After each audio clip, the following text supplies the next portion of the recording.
పదన్నా. నీ bad luck మొత్తం పోయాయి. 10 లక్షలు ఇవ్వు. 10 లక్షలేగా ఇస్తాలే.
ఏంటలా చూస్తున్నావు?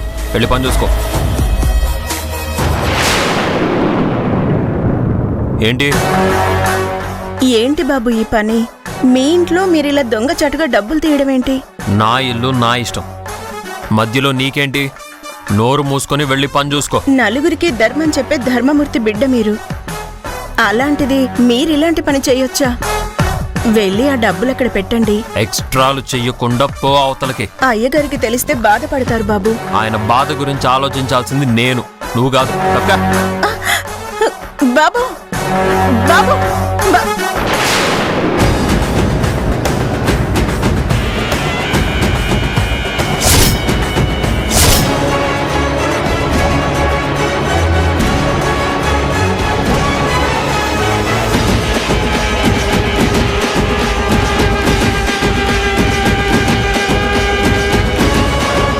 ఏంట్రాది, నీ ఇంట్లో నువ్వే దొంగతనం చేసే స్థాయికి దిగజారిపోయావా?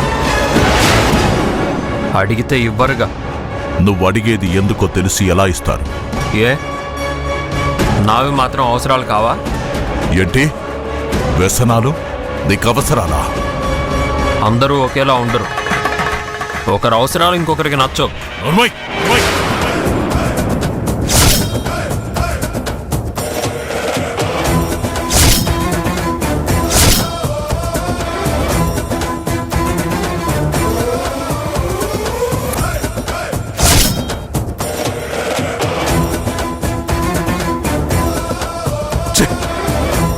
చెయ్యి చేసుకునే స్థాయి దాటిపోయావరా? నీకది ఇంకా అర్థం కావట్లేదు. ఏం తప్పు చేశానని చేయి చేసుకుంటారు? ఏ నా ఇంట్లో డబ్బు నేను తీసుకోవడం తప్ప? అడగకుండా తీసుకోవడం తప్పు. నీ అవసరానికి సరైన కారణం ఉంటే నన్నే అడగొచ్చు కదా. నేను మాత్రం అన్నిటికీ కారణాలు చెప్పాలి. బ్రహ్మకి మాత్రం అడగకుండానే వేలు ఇస్తారు. చదువు పేరు చెప్పి లక్షలు ఖర్చు చేస్తారు. చదువులకి ఎంత ఖర్చు చేసినా సంస్కారం నేర్పిస్తుంది, సమాజంలో ఉన్నత స్థానంలో నిలబెడుతుంది. కాని నువ్వు చేసే ఖర్చు ఇంటి పరువు వీధిన పెడుతుంది. పోయే డబ్బు పోగా జులాయి అన్న పేరు మిగులుతుంది. అంతే. బ్రహ్మ మాత్రం ఈ ఇంటి పరువు ఉద్ధరించడానికి పుట్టాడు, నేను మాత్రం ఇంటి పరువు తీయడానికి పుట్టాను. అంతేగా? చిన్నప్పటి నుంచి ఇంతే. అన్నిట్లో నేనంటే చిన్న చూపే. చెప్పేది అర్థం చేసుకో, బాగుపడతావు. మీరు చెప్పాల్సిన అవసరం లేదు, నేను వినాల్సిన అవసరం లేదు. ఈ డబ్బు తీసుకున్నాననేగా ఇదంతా. ఈ డబ్బే నాకు అవసరం లేదు, మీ దగ్గరే ఉంచుకోండి.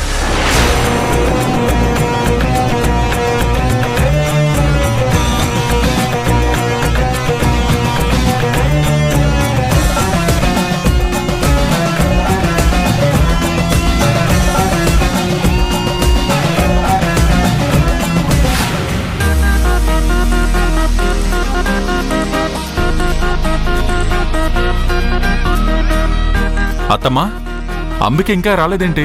వస్తుంది లేరా, కాలేజీలో ఏదో ఫెస్ట్ జరుగుతుంది కదా. రోజు ఈ టైంకి వచ్చేస్తుంది కదా, ఇంకా రాకపోవడం ఏంటి? ఏంటమ్మా, ఎందుకంత కోపంగా ఉన్నావు? ఏం జరిగింది? ఫెస్ట్ లో మోసం చేసి ఆ ఆరెంజ్ స్టార్ వాళ్ళు గెలిచారు మేడం.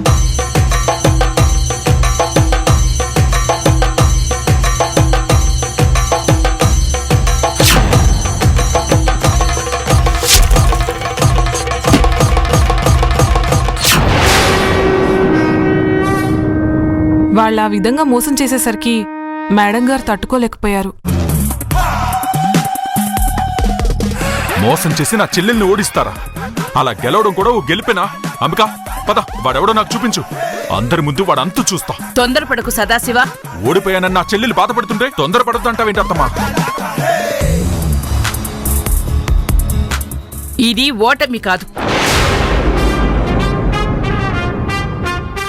అదేంటి మేడం, వాళ్ళు గెలిచారు అంటే మేడం గారు ఓడిపోయినట్టే కదా? నో, నేను ఓడిపోలేదు. నన్ను మోసం చేసే వాళ్ళు గెలిచామని చెప్పుకుంటున్నారు. అంబిక, నా కోడలు మాట్లాడాల్సిన మాటలు కావివి. అందరి ముందు అలా అవమానించాక ఇంకెలా మాట్లాడాలి అత్తయ్య? ఇప్పుడు సరిగ్గా మాట్లాడావు. నువ్వు ఓడిపోలేదు, మోసపోయావు. దానికి సమాధానం చెప్పాలి గాని బాధపడ్డవేంటి? ఏ విధంగానైనా నా జీవితంలో ఓటమి ఉండకూడదనుకున్నాను. కానీ ఈరోజు నాకు వాళ్ళు ఓటమిని పరిచయం చేశారు. ఓటమిని ఒప్పుకోమని నేను చెప్పను. మోసంతో చేసింది అవమానం అవుతుంది కానీ ఓటమి అవ్వదు.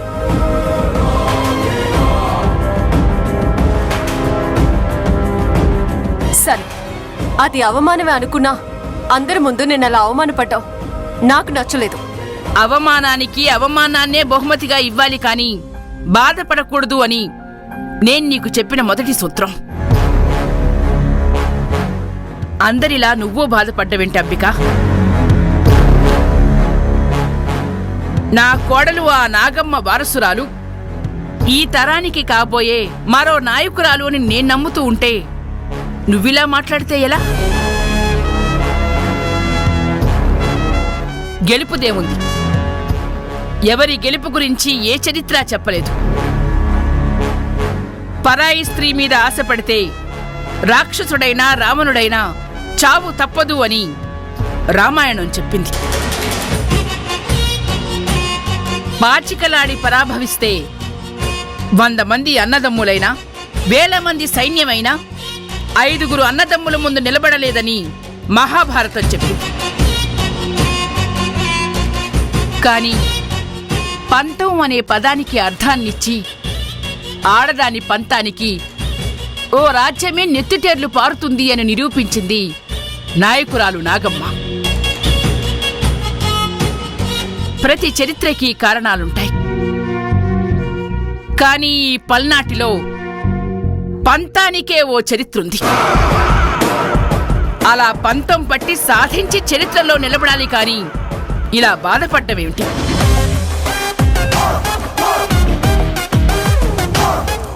ఆలోచించు. వాళ్ళు చేసిన అవమానానికి అవమానాన్నే బహుమతిగా ఇవ్వు.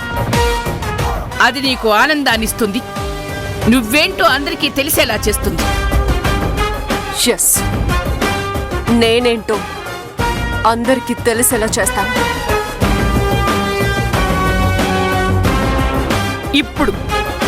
ఇప్పుడు నా కోడలిగా ఆ నాయకురాలు నాగమ్మలా కనిపిస్తున్నావు.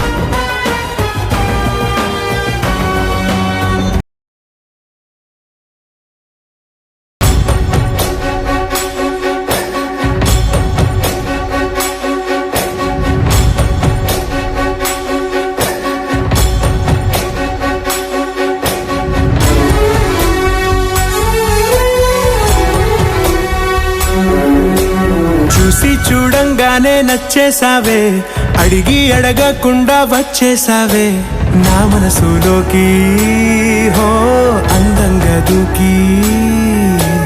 దూరం దూరం గుంటూ ఏం చేసావే, దారం కట్టి గుండె ఎగరేసావే ఓ చూపుతోటి, హో ఓ నవ్వుతోటి తొలిసారిగా నా లోపల ఏమయ్యిందో తెలిసేదేలా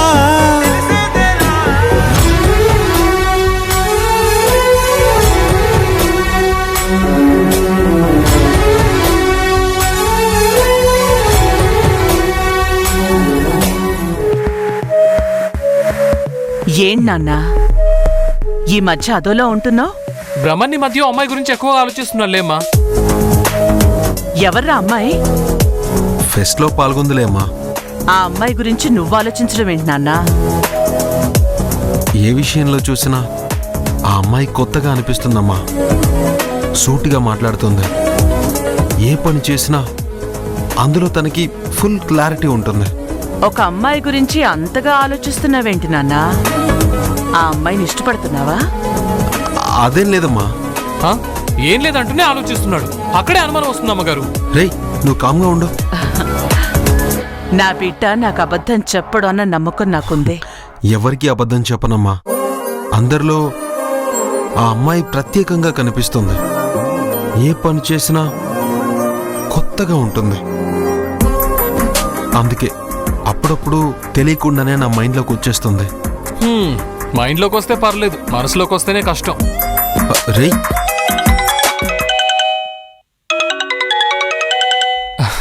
అక్క ఫోన్ చేస్తుంది.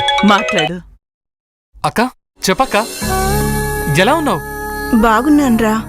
ఎక్కడున్నావు? ఇంకెక్కడుంటాను? బ్రహ్మన్ ఎక్కడుంటే అక్కడే ఉంటాను. నీతో మాట్లాడాలి కన్నా. చెప్పక్క.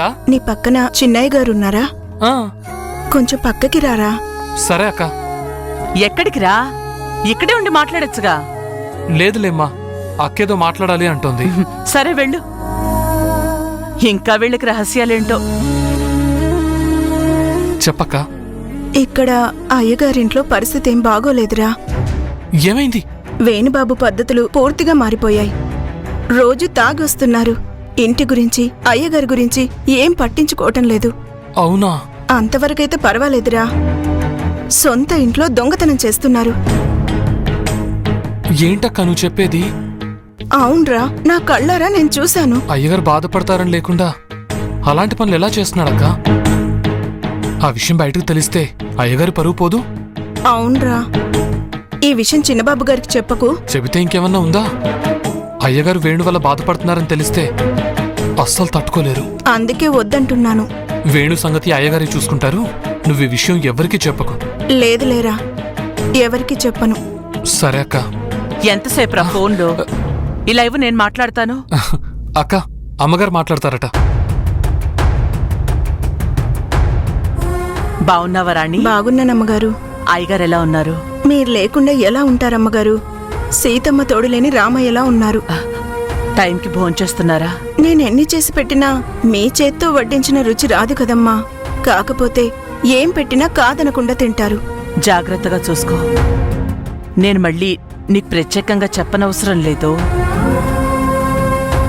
ఆయన ఎప్పుడూ చెప్తూనే ఉంటారు నువ్వెంత బాగా చూసుకుంటున్నావో అని. నేను చూడకుండా ఎలా ఉంటానమ్మా? నా తమ్ముడు ఈరోజు పట్నంలో అంత చదువుతున్నాడంటే మీ పుణ్యమేగా. వాడు ఇంట్లో మనిషిలా కలిసిపోయాడు. పైగా నా బిడ్డ ప్రాణ స్నేహితుడు. అలాంటి వాణ్ణి చదివించటం మా బాధ్యత. కన్నదాస్ తెలియకేదైనా తప్పు చేస్తే క్షమించండమ్మా. వాడే తప్పు చెయ్యడే. వాడికి తెలిసిందల్లా నా బిడ్డ కోసం ఉండడం, నా బిడ్డ కోసం బ్రతకడం. వాడి గురించి నువ్వేం దిగులు పడకుండా ప్రశాంతంగా ఉండు. అలాగేనమ్మా. ఉంటాను. మీరండి భోంచెద్దురు గాని. పదరా.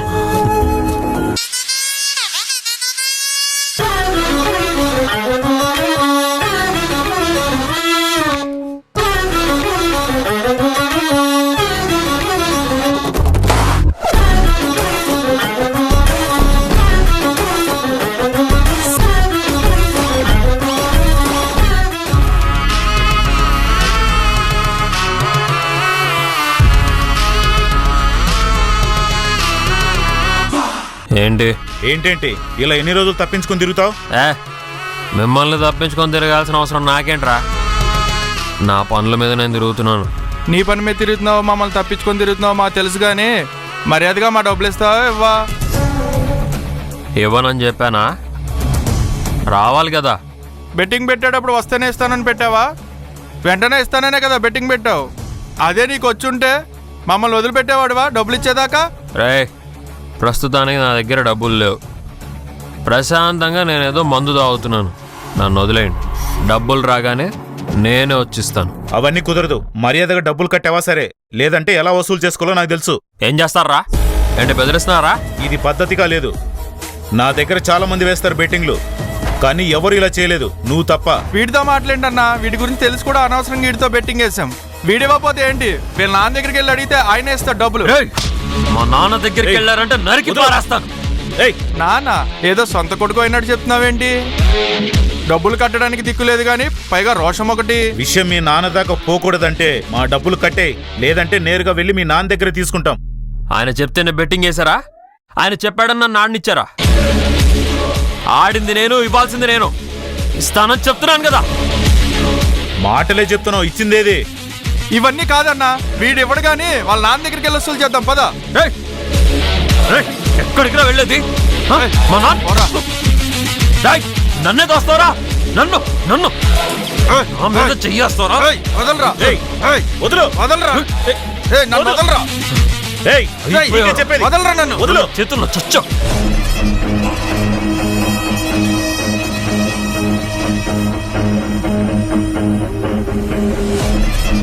వేణుగళ్ళ ఉన్నాడే. వదలరా, వదులు. వదలరా. వదులు. మావాడి మీద చేస్తున్నారు. ఎంత ధైర్యం ఉంటే మావాడి మీద చేస్తారా? ముందు మీ వాడే మా మీద చేసుకున్నాడు. మాతో బెట్టింగ్ కాసి 10 లక్షలు బాకీ పడ్డాడు. డబ్బులు అడుగుతుంటే ఇవాళ రేపు అని తిప్పుతున్నాడు. పోయి వాళ్ళ నాన్న అడుగుదామంటే ఇదిగో మాతో ఇలా గొడవ పడుతున్నాడు. ఎరా వేణు, నువ్వు బెట్టింగ్ ఆడావా? వీళ్ళకి బాకీ పడ్డావా? వాళ్ళకి ఇవ్వాల్సిన డబ్బేది వాళ్ళ మొహాన్ని కొట్టొచ్చు కదరా. ఉంటే దాచిపెట్టుకుంటానా ఏంటి? ఇంట్లో ఇవ్వాలి కదా నాకు. ఓ, అదా నీ సమస్య. ఎంత ఇవ్వాలరా మీకు? 10 లక్షలు. సరే, రేపు పొద్దున్న నా దగ్గరకు వచ్చి తీసుకోండి. అలాగే సార్. మళ్ళీ ఇంకోసారి మా వాడి వైపు కన్నెత్తి చూసినా ప్రాణాలు తీస్తాను. వెళ్ళండి. అలాగే సార్.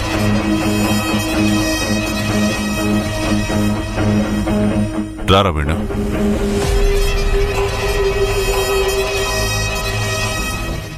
కూర్చో.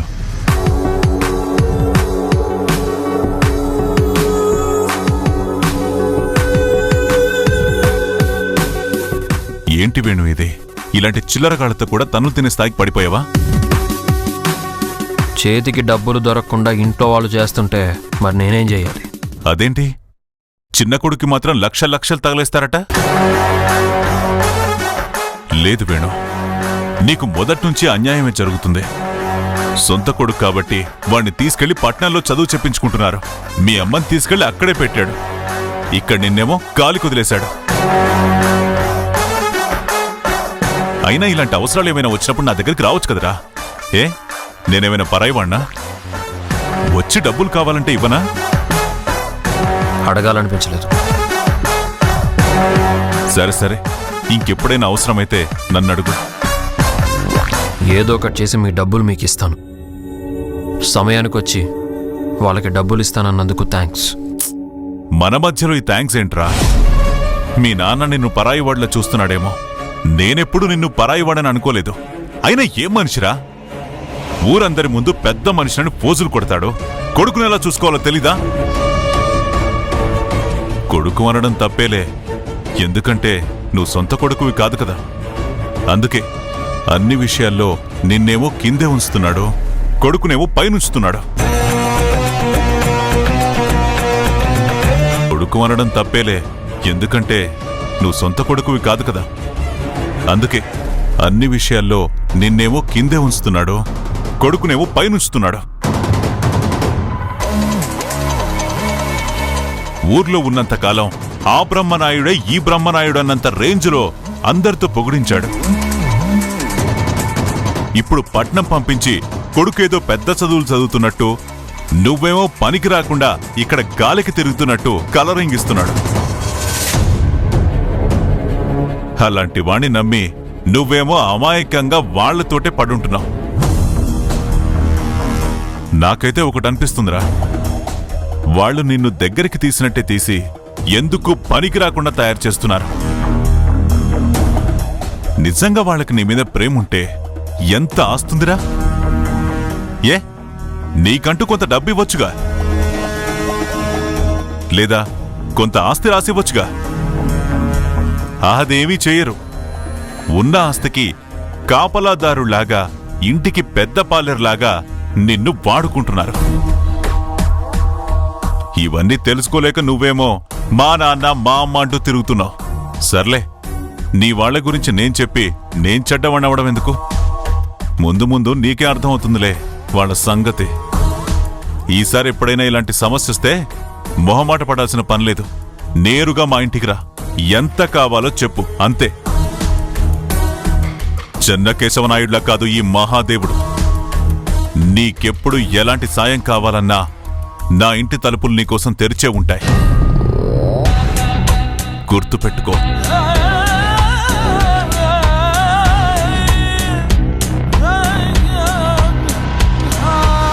వేణు, జాగ్రత్త. వాళ్ళేదో నిన్ను ఉద్ధరిస్తారని మాత్రం కలలు కనొద్దు. ఎప్పుడైనా వాళ్ళంటూ నీకు చేసేదేమీ ఉండదు. ఏదైనా చేస్తారు అంటే అది వాళ్ళ కొడుకు కోసం చేస్తారు.